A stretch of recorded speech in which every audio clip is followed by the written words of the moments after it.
como cada viernes llega el espacio de nuestro querido amigo y el doctor Camilo Albornoz, como siempre, que nos trae pues todo lo relacionado con la salud. Y hoy estoy seguro que también tiene un tema muy interesante. Muchísimas gracias por estar de nuevo con nosotros y compartir también esta entrevista con todos nuestros televidentes y también, por supuesto, con Onda Cero Puerto Llano. Pues muchas gracias, Robert.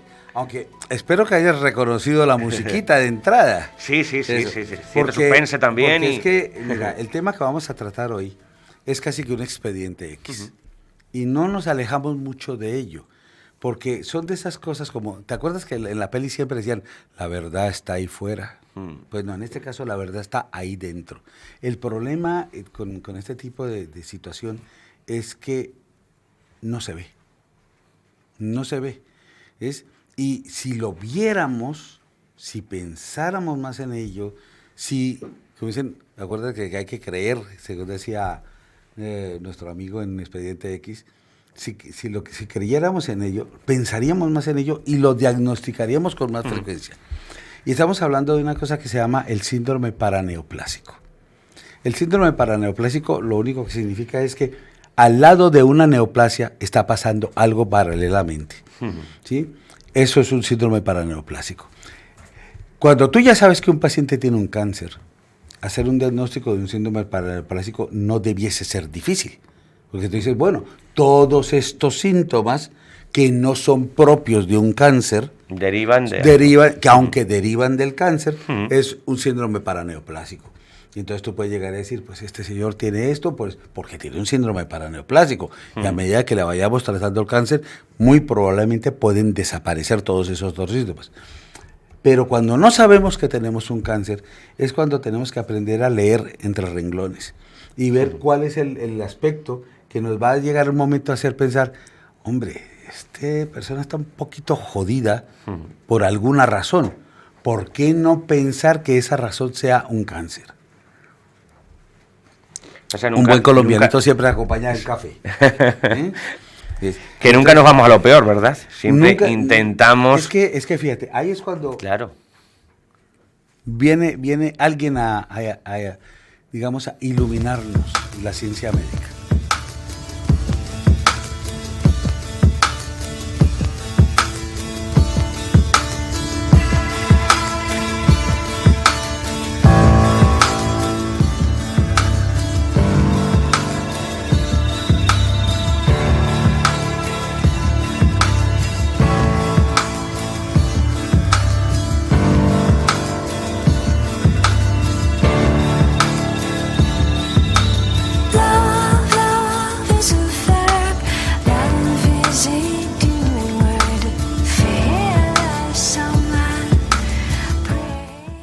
No te voy a pedir que reconozcas este tema durante las 11 temporadas que duró, que es la de la serie del Doctor House. Doctor House, es cierto, digo. El caso, me suena. Claro, Doctor House acuñó una serie de frases lapidarias que, querámoslo o no, son una realidad en la medicina. Una de ellas es la de, todo paciente miente. ¿Por qué miente? No sabemos, pero miente. Y es cierto. ¿Por qué miente? Pregúntaselo a House.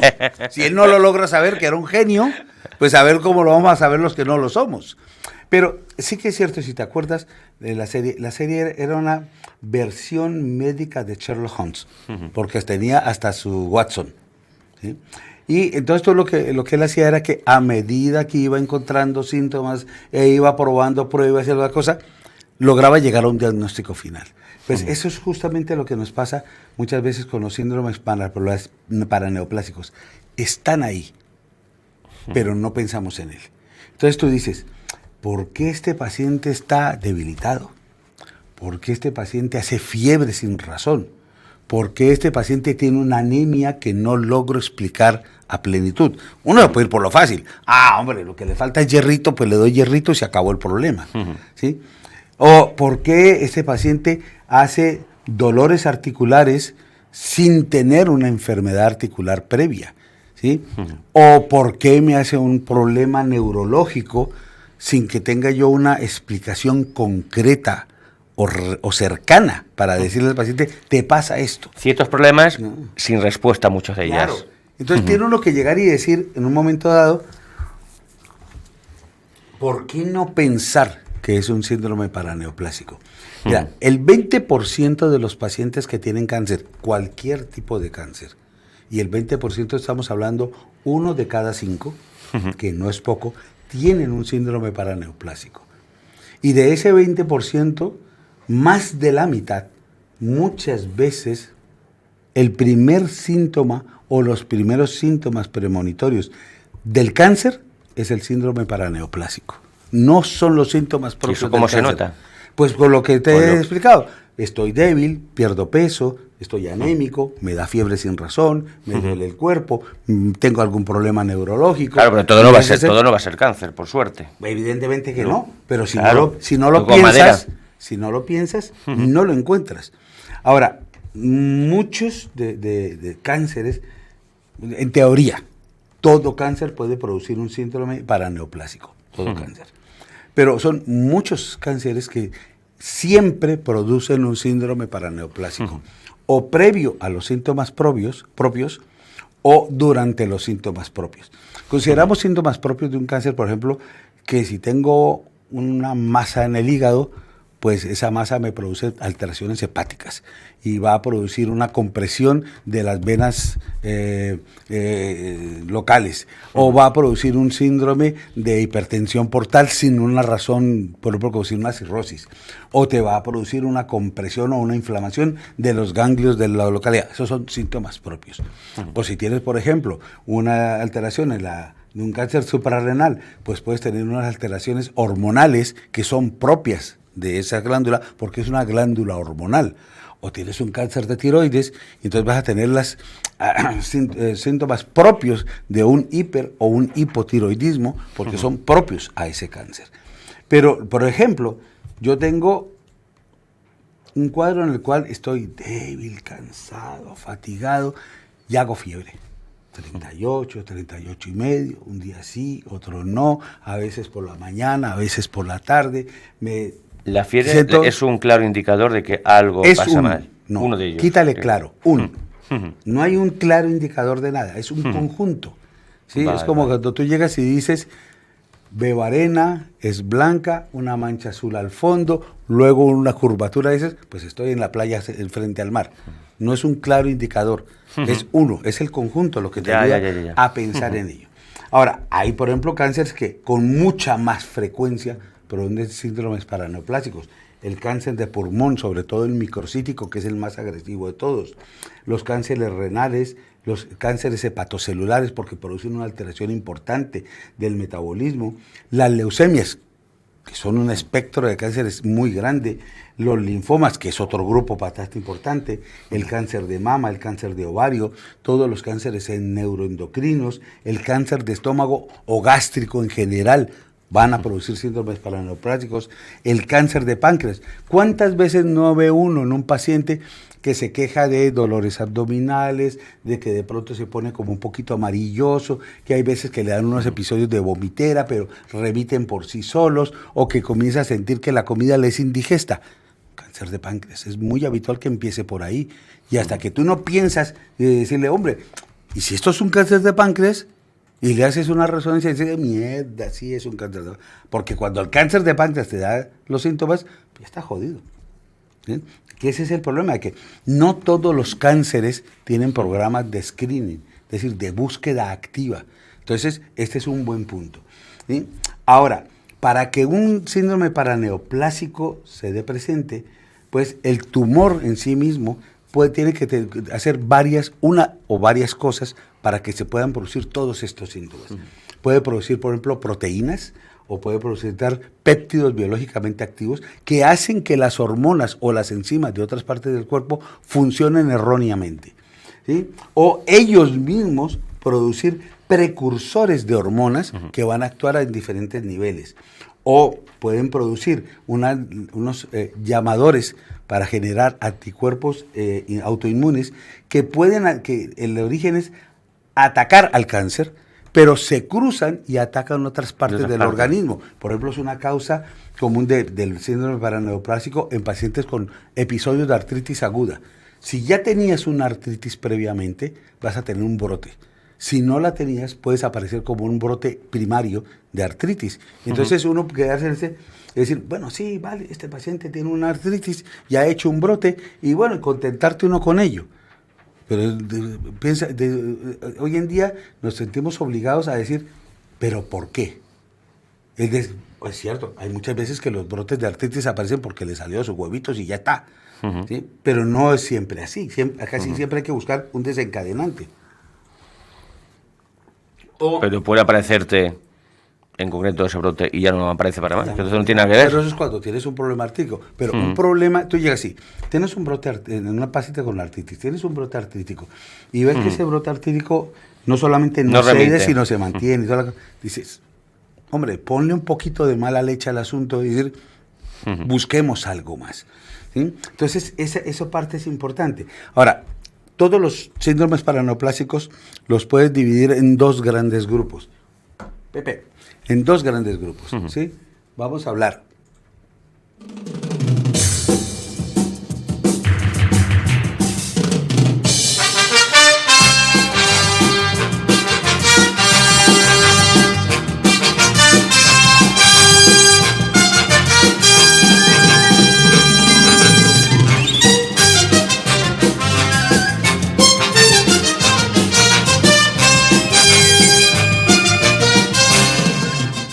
Necesitamos una fanfarria archiconocida para que se nos abra la cabeza y pensar que cosas simples como son los síntomas generales de un síndrome paraneoplásico, que ya los hemos hablado, son la fiebre, la caquexia. La caquexia es, comienzas a perder peso aunque comas bien. Comienzas a perder peso aunque hagas ejercicio. Y tus músculos, porque esos son las mialgias y las miopatías que aparecen acá, cada vez tienen menos fuerza. ¿Sí? Entonces, un paciente que te dice, es que estoy bajando de peso y en los últimos X meses he bajado tanto, pues tú dices, ¿y está haciendo dieta? No, yo como bien. Vale, ¿está haciendo ejercicio? Hombre, lo normal para mí. Y entonces tú dices, ¿por qué está bajando de peso? Con lo que cuesta bajar peso. Eso, ¿ves? Ahora, hay otra serie de síndromes generales, además de esos, como por ejemplo puede ser la sensación de debilidad, trastornos del sueño, pequeñas alteraciones de la deglución. Fíjate, todo el mundo piensa que tragar es una cosa facilísima. Tú te pones algo en la boca, haces y ya está. Pero tragar es un mecanismo sincrónico del organismo que requiere de muchos pasos. 100 pasos se necesita para que tú te tragues cualquier cosa. Y pasos que tienen que estar mediados a través del sistema neurológico. Por eso es que una alteración en la deglución es un síntoma precoz de cualquier problema neurológico, sea el que sea. Y en los síndromes paraneoplácicos es bastante frecuente que esto pasa. Pero si nos vamos ya a cada grupo síndrome paraneoplásico, vemos que la lista se abre enormemente. Entonces tenemos síndromes paraneoplásicos específicos del carácter endocrino, para decir un nombre cualquiera, que tiene por lo menos... Oye la gente de cuando el síndrome de Cushing, pero la hiper o la hipoglicemia en pacientes sin una de tratamiento o un episodio o una historia de diabetes previa, tienen que uno sospeche por qué esta persona comienza ahora a hacerme episodios de hipoglicemia o por qué me hace episodios de hiperglicemia. ¿Por qué? Si antes no tenía. Uno puede llegar y decir, bueno, es que ha debutado como diabético ahora con esto. Pues sí, hombre, puede pasar. De hecho, es más frecuente que debuten, ¿sí?, con un episodio de hiperglicemia a que sea un síndrome paraneoplásico. Te das cuenta, el 10% de esos casos sean un síndrome paraneoplásico. Pero tú llegas y dices, si antes nunca le había pasado, intentemos ver a ver si es que ahora hay algo que lo obliga para que le pase. Están los neurológicos, de los cuales hay un montón. Están los musculocutáneos. Están los hematológicos, que son muy importantes también. ¿Por qué comienzas a elevarte los glóbulos blancos específicos por cualquier motivo? ¿O por qué haces una anemia sin una explicación? Entonces, todo ese tipo de cosas debería obligarnos, no solamente como pacientes, a consultarlo, ¿sí? Y a veces incluso a insistir, sino a los médicos a preocuparnos en ir un paso más allá, desenterrar un poquito más antes de que tengamos que llamar a las fuerzas del orden.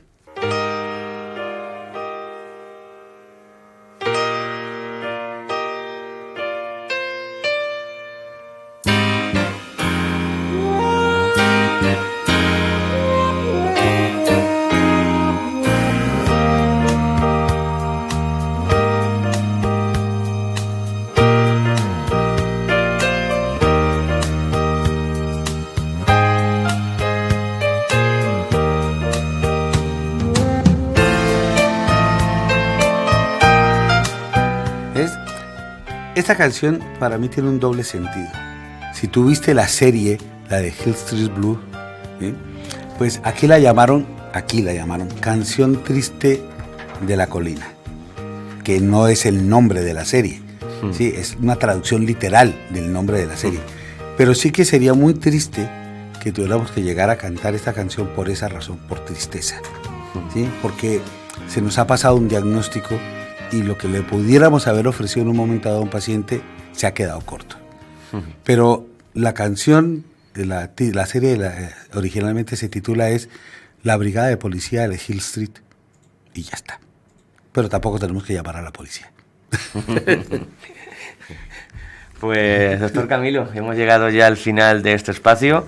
El próximo viernes volveremos a contar con tu presencia. No sé si sabemos ya la temática de la gira. No, todavía no. No lo he pensado todavía. Estoy buscando algo horrible para contar, pero no bueno, sé qué. Estamos en verano, algo que se llama más alegre, más feliz. ¿Algún tema más alegre? Venga, alguna cosita más alegre, que estamos Eso, en verano. Mira, como hemos visto en estos días, las enfermedades de transmisión sexual otra vez. Lo que quieras. ya se me ocurrirá algo. Es que no. Alguna cosita un poquito más... Ya se me ocurrirá algo, ya está. con más alegría. Pues muchísimas gracias, como siempre, por estar una semana más con todos nosotros. Y de nuevo le emplazamos para visitarnos de nuevo dentro de 7 días, aquí en IMAX Televisión y Onda Cero Puerto Llano. Muchísimas gracias. Gracias, Robert. Un placer. Pasamos un fin de semana. Adiós.